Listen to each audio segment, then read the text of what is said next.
You're listening to RIAcast, a podcast of the Southwest Florida Real Estate Investment Association. RIAcast brings together a variety of real estate entrepreneurs from all over the world to share tips and ideas. The core purpose of the Southwest Florida RIA is to help members become more profitable and successful through networking, education, and empowerment.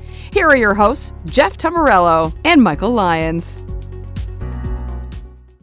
I'd like to ask you a question, Reed. The whole Cape Coral Seawall thing is really going to impact the waterfront markets. And I think it's going to really impact freshwater because just the values aren't there.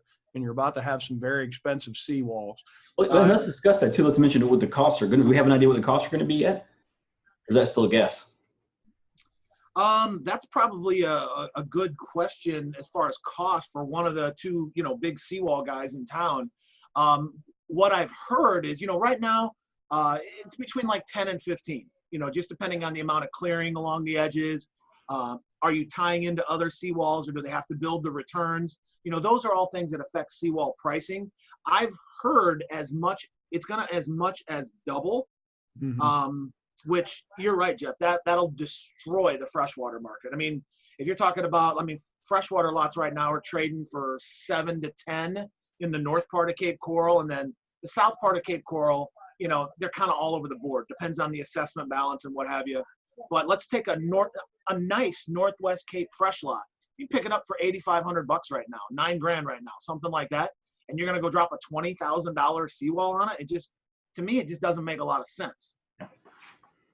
Yeah, I really think it's going to impact that more than anything. Because on a saltwater canal, you're going to put a seawall in. I don't know anybody that doesn't.